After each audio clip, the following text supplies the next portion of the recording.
Alright, here we go for the... I'm just kidding. I was about to make a joke, but I'm like, that's not funny. Take it! Alright, no, I'm not doing that. Are you ready for stealth strategy and stories? Coming on out, we have... Oh my gosh, I can't read this thing. I'm so sorry. What's going out?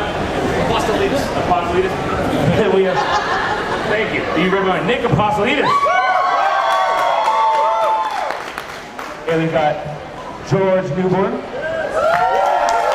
And we're going to have our third guest coming out very shortly, but he's going to be currently occupied. How are you guys doing? Doing great. What's happening, everybody? I see some lovely cosplays out there. Can you guys hear? Okay. Yeah. How are you doing? I'm all... Oh, wow. You know that voice crack. Oh, and here he comes. There he is. How was the bathroom? Oh, my God. Fantastic. Always a good time. All right. How are you guys enjoying New Mexico? Loving New Mexico? Yeah, New Mexico. Yeah, it's nice. Very hot. Very hot. Have you guys been there? Love New Mexico. I love New Mexico, damn it. So for some of you who are fans of some and fans of others, can you guys go through and introduce yourself? Yes, my name is Nick Apostolides. Most of you know me from playing Leon Kennedy in the remakes of Resident Evil and CGI film as well. But nice to meet you all. You don't know who I am. My name is also Nick Apostolides. Newbern.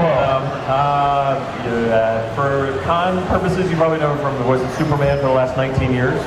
And Justice League and Justice League Unlimited and the movies and whatnot. And voice of Sephiroth for all of Final Fantasy up until the remake the last 18 years.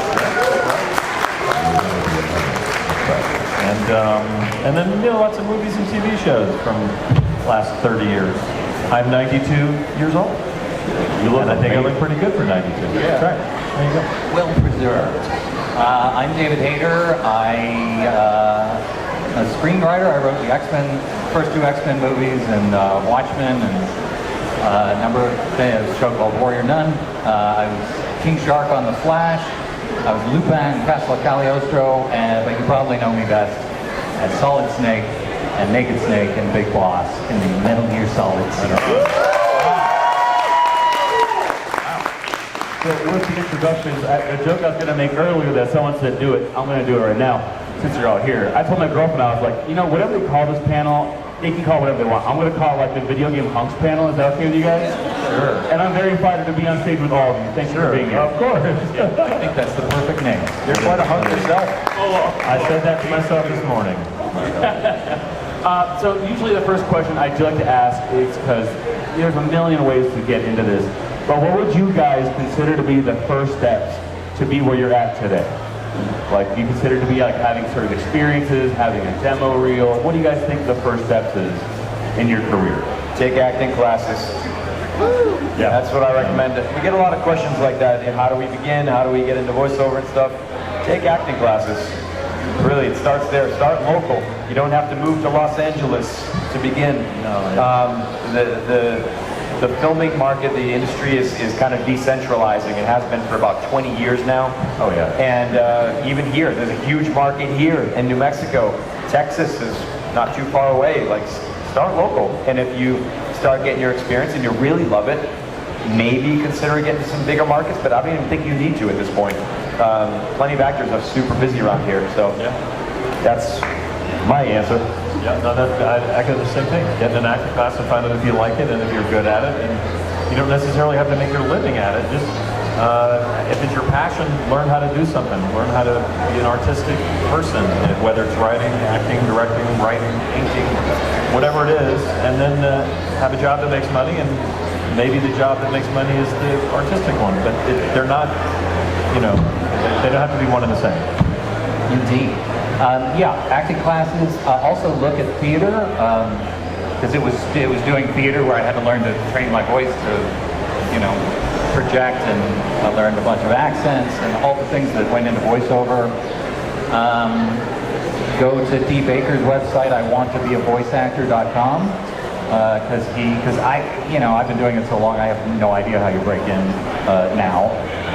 But there are way more opportunities now, as Nick was saying. And just, you know, pursue what you love, take voice acting classes with casting directors that end up with you making a reel, and that's the best I know. I used to work in casting, and I always go to the story. We had this one girl come in for an audition, and she told us in the audition, she goes, I can do 4 accents very well, but I cannot do them on command. That's okay. That's actually kind of an important part of the process.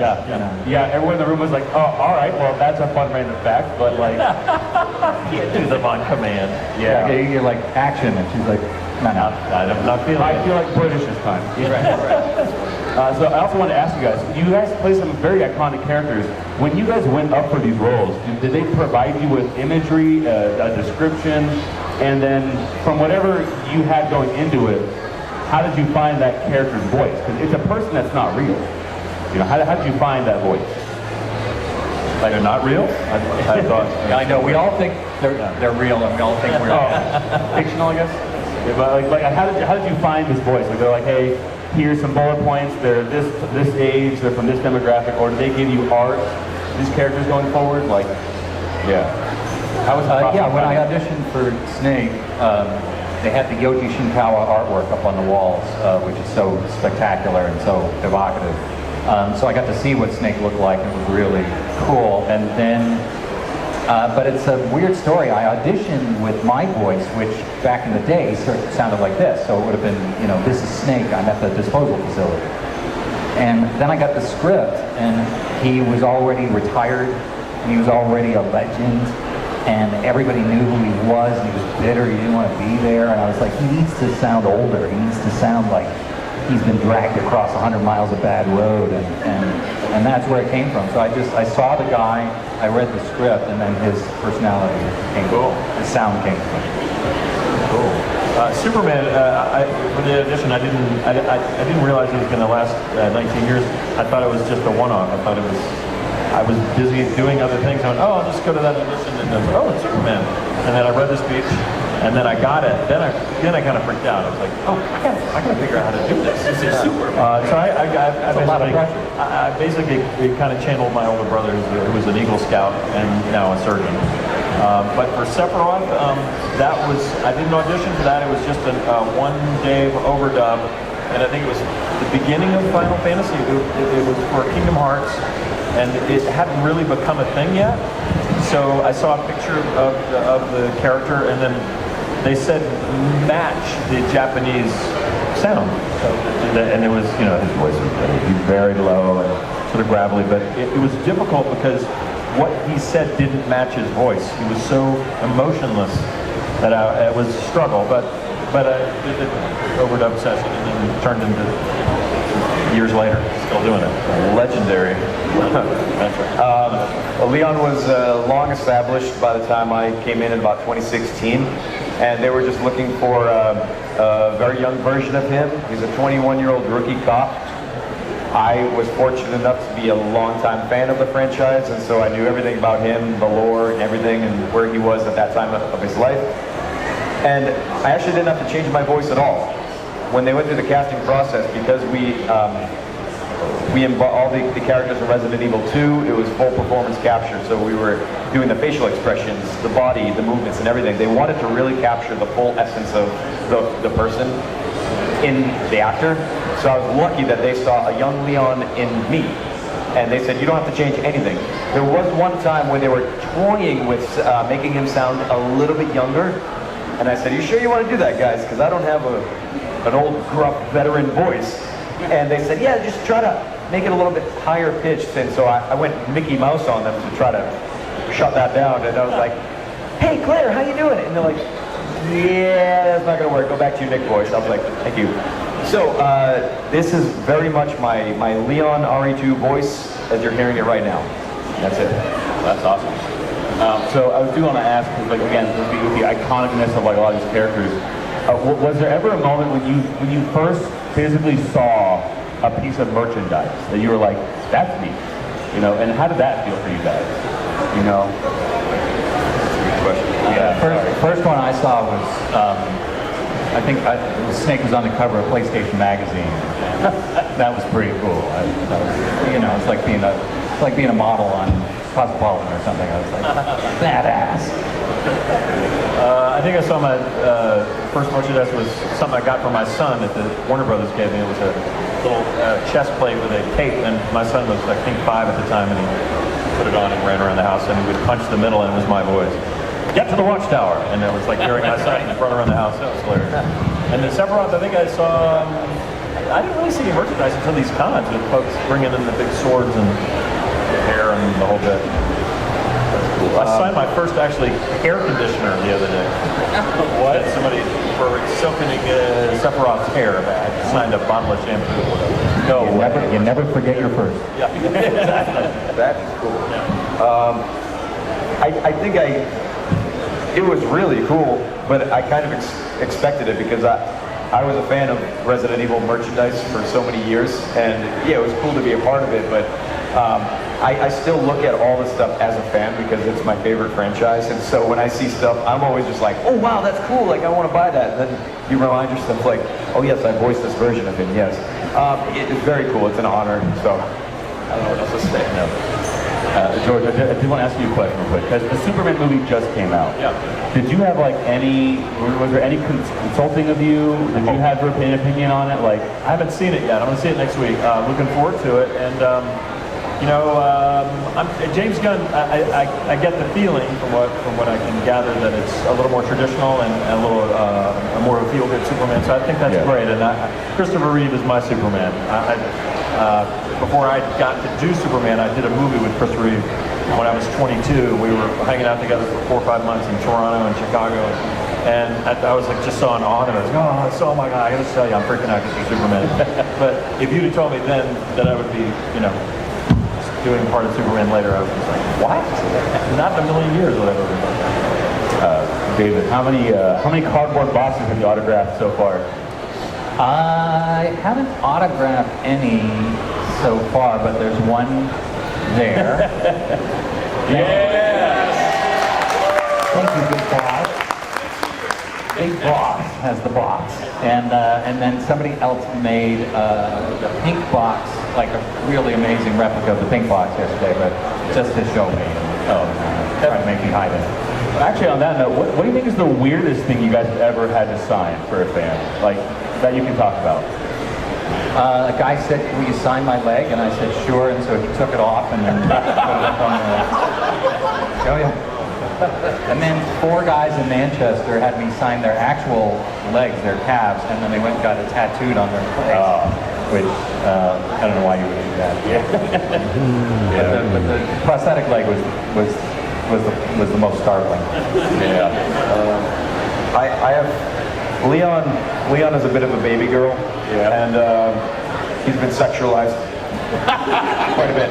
And I signed some things that I cannot repeat on this microphone. There are children here. Yeah. And That's the Hadley cast. Trust me, it's funny. Good stuff. I think I signed up one of those baby things on the, the little baby bands that they put on their head. That's Like a bonnet or something? Yeah, the little things on the baby's head. Whatever. That's the weirdest thing, honestly. It's so funny. You mentioned the prosthetic leg thing. One of my first conventions, when I was like 15, I was terrified of zombies. And this guy was copying a zombie, and his arm was like decrepit. And I went, oh, that arm looks sick. And he's like, yeah, you want to see it? And he took it off, and he handed it to me, and I was like, no, not at 15. I was not having that. Not comfortable with that. But I do also want to ask, how, you guys do so many appearances, and do you ever get tired of interacting with all these fans? No, never. I think it's great. Yeah, to hell with these fans. It's kind of a loaded question, right?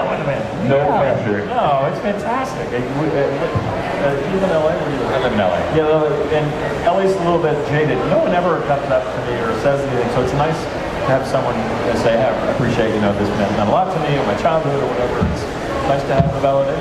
Yeah. It never gets old for me because I'm such a consumer myself. I'm just like you guys. I'm a fan of all this stuff, all these IPs. Like, if I had my way and a dedicated room for this stuff, I would spend like $2,000 at these shows every time with all this stuff. So I'm a gamer myself. Love anime, love all this stuff. So no, I never get sick of it.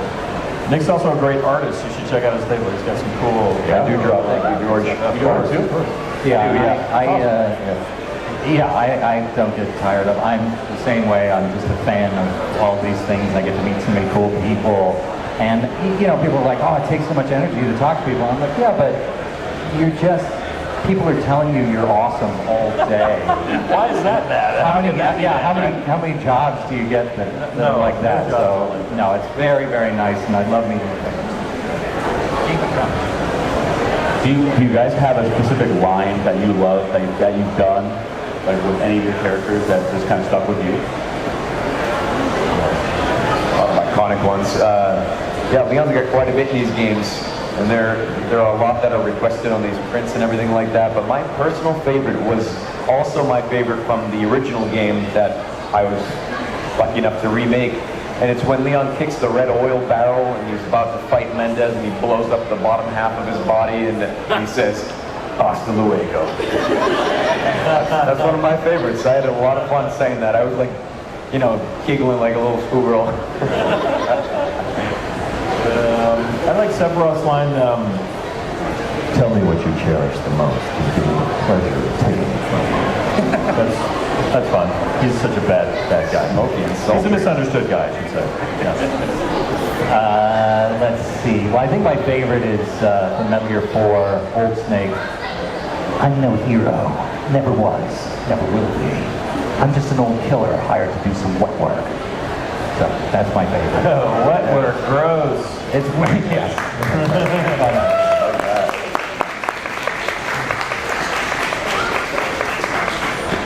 So I do want to ask, because it's been, like you mentioned yourself, that you've done this for 30 years. What has been the biggest change in the industry from when you started to now for like all of you? I mean, I'm assuming computers have been a big part, and like everything's gone mainstream. There's so much work out there. Like, so what has been the biggest change that you guys have seen? In terms of voiceover, or on camera, or what? I guess like in the voice work, because just a random fact, in the last 7 years, like as an example, in the last 7 years, more anime has come out in the last 7 years than in the entirety of the genre. Yeah. So, in the last, in your guys' career, what's the biggest change you guys have seen? I think it's the explosion of things that fans love. Like, when I was a kid, these conventions were extremely rare, and you'd go and you'd just be, you'd be the nerdy kid, and nobody really understood you, and then, you try to explain to people what the X-Men comics meant to you, or what video games meant to you, and, sort of an uphill battle, and I loved all that stuff so much, and then to just see it explode in the way that I always wanted it to see all these movies, all these Marvel movies, all these things. I think it's just such a gift to the fans, and so I think it's a pretty positive thing, and it also means a huge amount of work for aspiring voice actors and actors and writers and all that stuff. So that's a pretty positive outcome, I think. I think the biggest change, just in terms of being an actor who's seen it change over the last 30 years, really, is just the decentralized nature of it, and it's less personable in a way, because we don't have group recordings anymore that I've had. It's all remote and by yourself, and auditions are sort of, I never go into any auditions anymore. It's all you send to them. So that's a challenge for me, just as a human being, and being an actor, is that I don't see enough people. I don't have enough human interaction. So that's kind of why I love these cons, actually. So you get to see people, see human beings. So I think the life of a voiceover actor can be solitary, and it's a challenge to mix it up. That's why you got to see people and get out and about. For me, I'm going to say I love how mainstream video games have become. You might not believe this, but I've been playing video games for 35 years. Started with Atari way back in the day, but when I was a kid, there were just a couple kids in the school that would play, and we were just dorks. There's only a couple of us, and now, like he was saying, conventions weren't as popular as they are now, and now you can find maybe 300 plus conventions in the States alone every single year. It's because of the demand and how mainstream games are. It's one of the biggest pastimes of kids nowadays, and people my age. And so I'm just happy that more people like it, because I feel like a part of something even bigger right now than I was, 3 decades ago. Yeah. So I think it's great. All right, you guys want to do a fun question? Yeah. If you had to do a live action version of a character you played, What live action character would you want to play? I think my answer is simple. Well, yeah, I know that one. I would love to play Leon in one of the movies. Yeah. I think I'd like to play Ren from Pirates of Dark Water. It's an animated series I did 20 years ago. I did 2 seasons. I think that'd be really, really cool because Jodie Benson was in it, and Hector Elizondo, and Roddy McDowell, and Tim Curry. That would be hilariously fun. Yeah, I guess I would play Snake. And people keep asking, like, you know, if they asked you to play Snake in the live action movie, would you do it? And I'm like, yeah, I would do it. But I personally know the president of Sony, and I know he would not cast me as the lead in a $200 million movie. So I, you know, and I understand, Tom. I'm not upset about it. But if I could, I would totally do it. You make a damn good Snake. You could pull that off. Thank you. Well,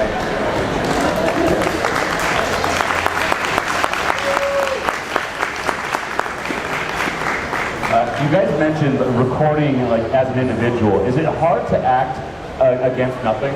Like all you have is the source material. Is it hard to have to do that all on your own? let me say, when we did the Metal Gear games, the first one, Metal Gear Solid, was in a house, and we were all in this weird living room. It wasn't even a soundproof room. We were in this living room, and they set up 5 mics. And the actors would just come in, and we'd do all the scenes, and it was, you know, best actors in the world, and that was amazing. And then every single game afterwards, I asked to put it in my contract that we were all in the room together. So we did all of the Metal Gear games that way. I think it's much easier to react to people that you're talking to and hearing their intonation and acting off of them. So I think it makes the project richer. I think it makes the performances better. But, you know, as you were saying, it can be pretty solitary, and a lot of times you're just acting on your own, imagining the reaction, and you have to be good at that as well. And so many people are, but I do prefer doing it with everybody in the room. It's just more fun. That's how we used to do Captain Planet and like the Hanna-Barbera cartoons. You know, you'd all be in one room. It's so great. Wait, you were in Captain Planet? I was only on 2 episodes. I was the Russian brother of the Russian Planeteer. That's still awesome. Yeah, that was my first LA VO job. That's fun. Cool, man. Wow. I forgot what was the exact question? The question was, is it hard to act by yourself? Yes, it is. It is, and that is where your skills as an actor and as an artist come in. You have to have the power of imagination. You have to, what do they call it, the suspension of disbelief.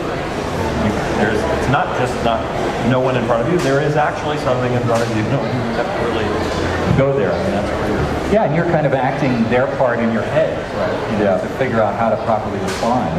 It's a skill. Yeah. You also have to have a lot of faith in the editors, because you never know what take they're going to use, and hopefully they can match up one of your takes to be a proper response to whatever take they're going to use from the other actor who's not there. So you gotta have a lot of faith, but I only had the privilege of acting with one other actor in one of my Life is Strange games, a little young boy who played my son, and I played a really, like a deadbeat father, and I had to confess a lot of things to my son that I'm, you know, acknowledging that I'm not a good dad and I'm sorry about that, but there's nothing I can do. And it was a lot harder to say that to a kid than a microphone, you know what I mean? And that's when you want to be alone. Looking at you. The kids, it made the performance better, but the kid's staring at me, and I'm saying these lines to him, and I just had so much remorse as me as Nick, and I'm like, oh, damn, this is awful. But that's the point, is that like it is more powerful, and you'll get more honest performance if you're staring at somebody, you know? Yeah. I want to let the audience know. I'm going to do one more question. I'm going to open up to you guys. I saw a lot of eager faces. So we're going to do this one at a time. We're going to do some hands, and then, you know, I'm going to come down there. We're going to start a line, all right, for questions. So my last question for you guys that I'm going to ask for now is, wow, I completely drew a blank. Was there ever a take that when you heard the final product, you went, they used that one? Like, Yeah. give a couple of those. I'll go last. I can think about it. Yeah. I can think almost every time I look at something I've done, I go, why they used to. I find it very frustrating. Occasionally, I feel like they get it right, but a lot of times I'm like, I don't know. Take that take. That was not my best take. Always. Yeah, that happens to me all the time. I'm like, why that take? Or it won't match the thing. So they'll be like, Snake, get in the car! And I'll be like, all right. And it's like, there's no energy to it. And, you know, it's like, what the hell? Then it makes me sound like a dummy. But I got a really good example. I thought about it.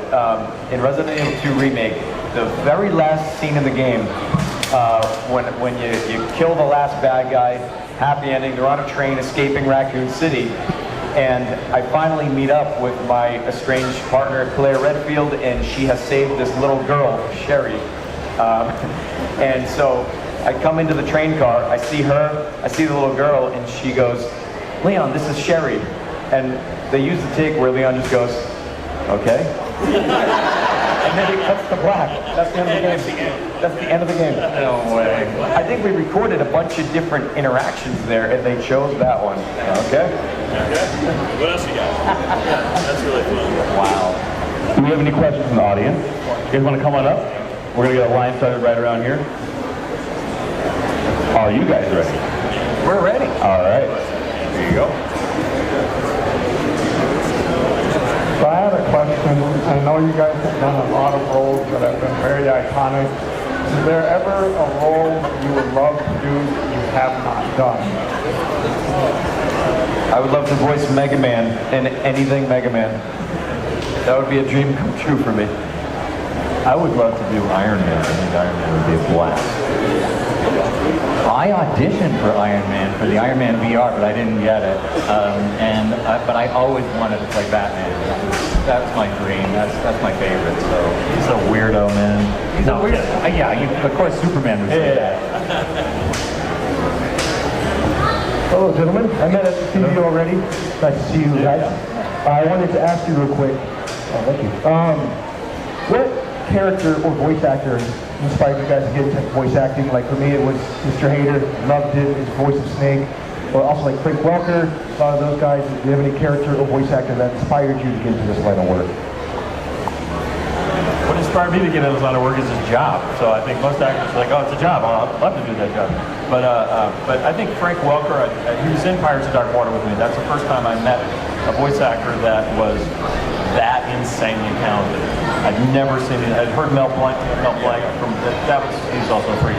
But Frank Welker for me was like, if I could ever do 1/100th of what Frank Welker could do.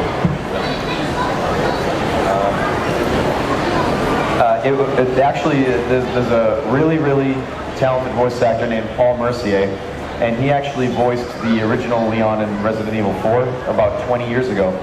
And playing that game inspired me to act in the first place. And I would daydream with my little brother, saying, hey, wouldn't it be cool to do this one day? And I've got to tell Paul that in person, that he's one of the reasons I act today. He's a great guy.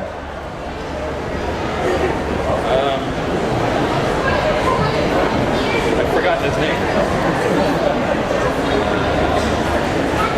Hold, please. Yeah, I can't remember. There was a guy. There's a guy. Huge impact he made on you. Well, he did. I was young. I was like 10 years old. He did. George. What's his name? Not this George.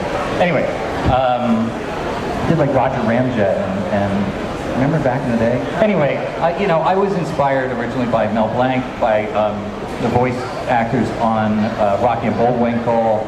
That's what was big when I was a kid, and that's what really taught me. I really listened to the voices and realized those were people doing that, and thought it was cool. But I never really pursued it. I kind of fell into it.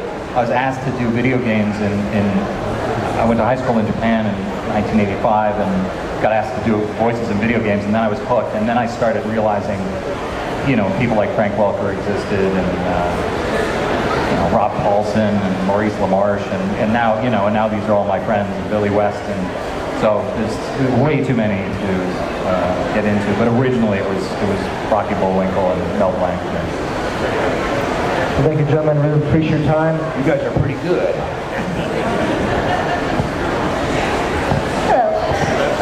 So as each of your individual characters, do you think they would prefer red, green, or Christmas for the chili? With what? For chili.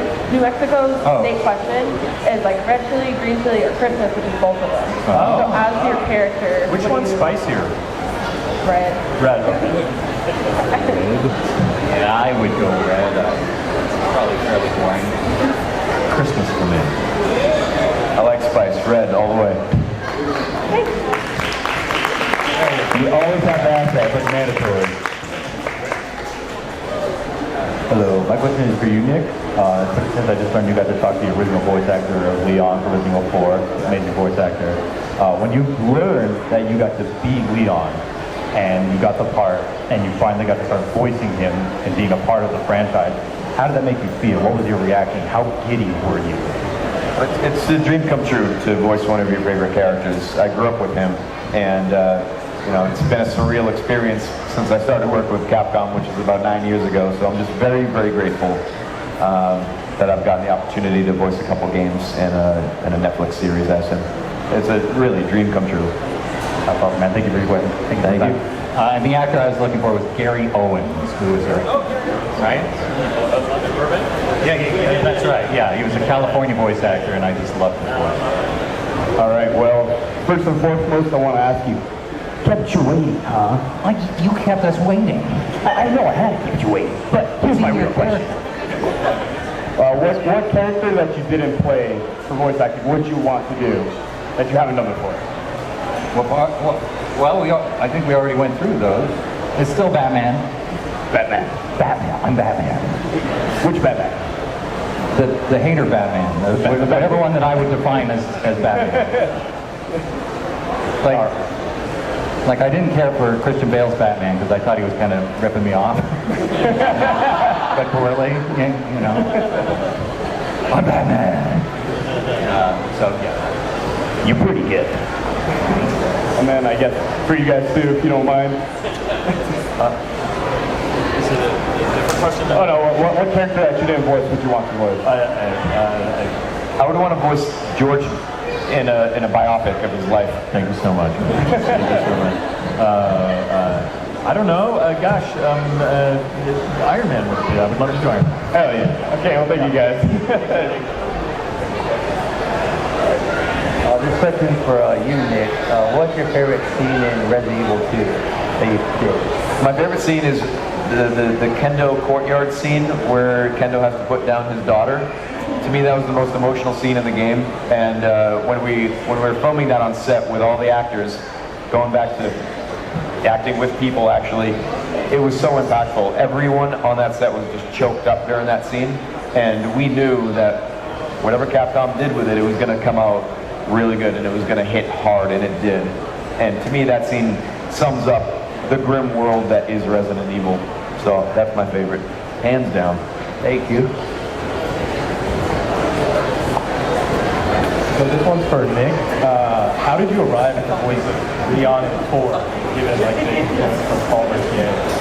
It's not much different than my own voice. The only thing I did was change his attitude quite a bit. So he went from excitable Boy Scout Leon to just like, been here before, sick of this shit. Sorry, kids. And I took the voice from like kind of like brighten up here to just like I just took it down to the chest just a little bit more, put a little bit more air into it. Like, hey, how you doing? Just a little bit of breath, and that just made him just 5 years older. Went from rookie to veteran in a 5-year span. That's it. Thank you. I'm going to keep the mic open down here. I'm going to wait until we get more questions. But in the meantime, I'll just do my work from down here. My question was to you guys. This has happened 3 times today. I apologize. I was asleep for 5 hours yesterday.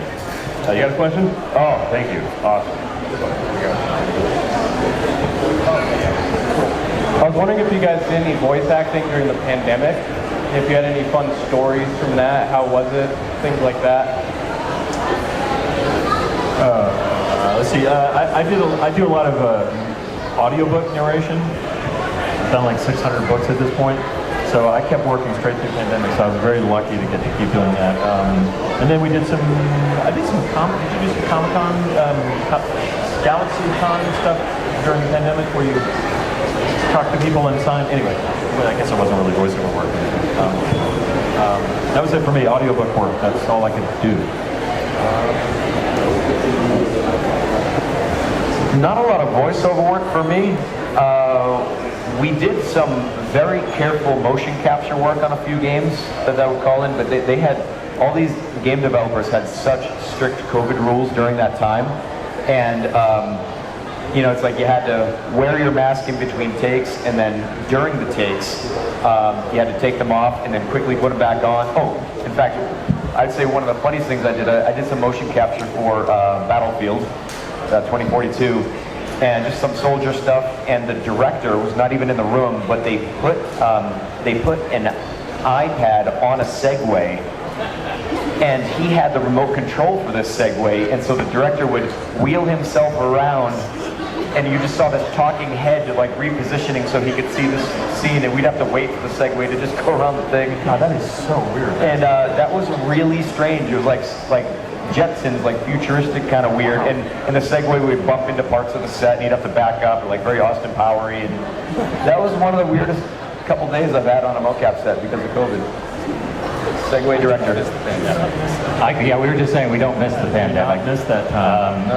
I did some voiceover. I would go in, like Star Wars: The Old Republic, they would have me in, and it would just be me and the engineer. We'd both be in masks, and, you know, I'd just go into the booth and do it.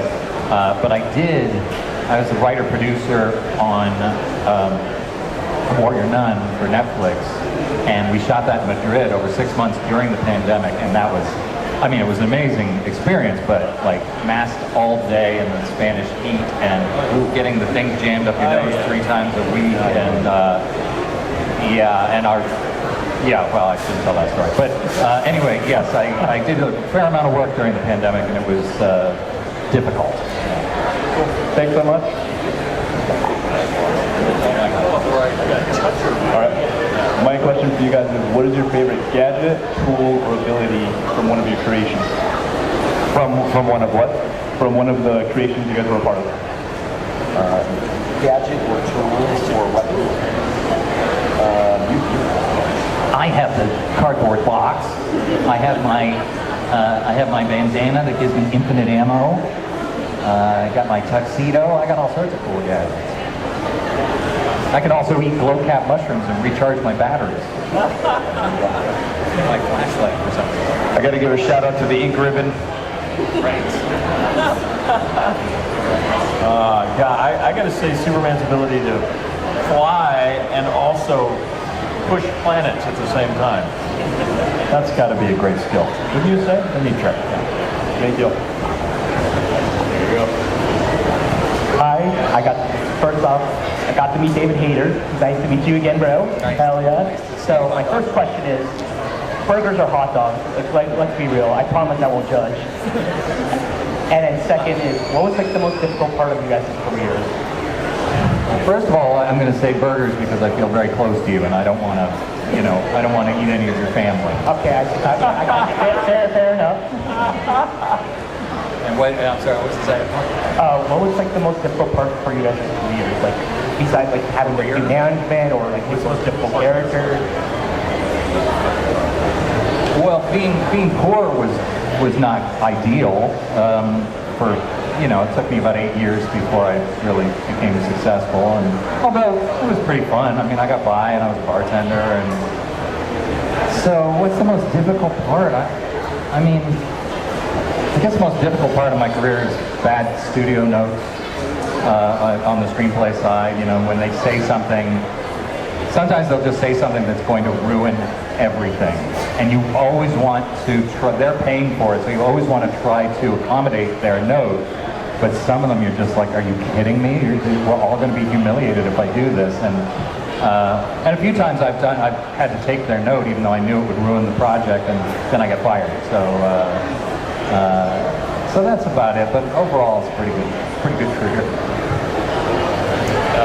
Hot dog, Chicago hot dog with all of it, with the the onions and the relish and oh man, That's just nothing beats that. Slots, yeah.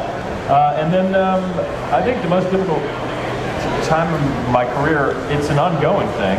It kind of goes in cycles, and I think the challenge is balancing your life, your work life with your life, and that means, you know, spending quality time with your wife and kids, and being present for them when you don't have a job or when you don't have any money.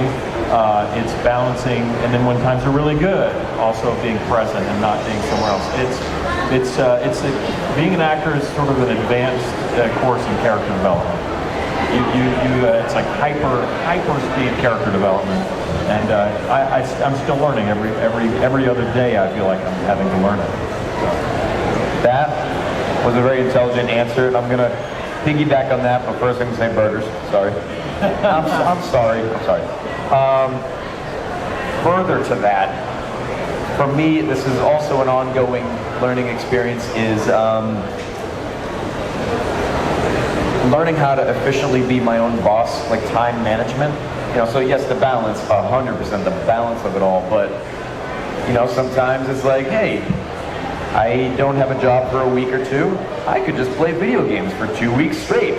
But you shouldn't probably do that. You know, it's like I should be doing this and that and that. So, like, just constantly having that self-motivation to just stay on track, being your own boss as a freelancer, essentially, right? When you get hired, yes, you're working for them, but then after that job is done, you're a freelancer again, you know?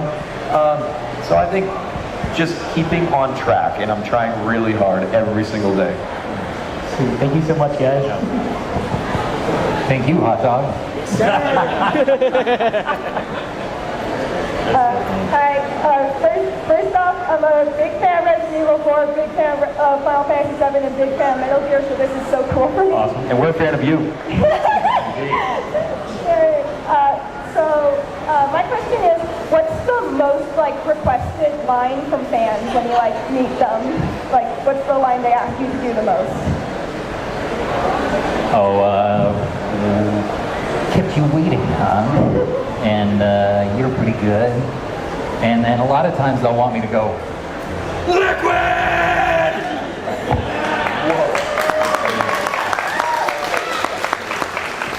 But I try to limit those to one a convention. Dude, that hurts me just to hear you say, I'm the worst screamer in video games. I guess my most requested from Sephiroth is, I will never be a memory. He just talks about not being a memory. Is that one? And that's it. I try to keep being electrocuted to a minimum because it hurts my throat. Wait, yes. Here, I'm going to have George recite my most requested line. Hold on.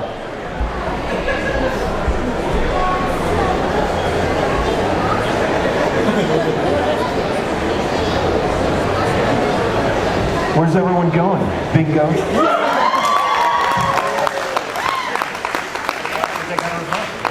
Hard, nailed it hard. Okay, this one's just a fun one. If you guys could work with anyone alive or dead, who would you want to work with? Ooh, that's a good question. Jimmy Stewart. That's what I'm going with. Jimmy Stewart. I'd be happy to work. Well, I would love to work with Harrison Ford, but I don't know if I'd be happy doing it because he's pretty curmudgeonly. But that would be a blast. And then, 4 million others: Sam Rockwell, Ewan McGregor. I mean, millions of amazing actors and actresses I would love to work with. That is so good. I have like 100 in my head. It's impossible for me to narrow down. If you come to my table later, I'll tell you which one. Great cosplay, by the way. Oh, geez. I think, I would have liked to have been on set for Scarface and met Al Pacino. I think that would have been cool to be like an extra on Scarface. Would have been badass. Okay, thank you guys very much. Stay cool, by the way. Thank you. All right, with that, we are at the end of the zone. Can we get a big round of applause for our guests?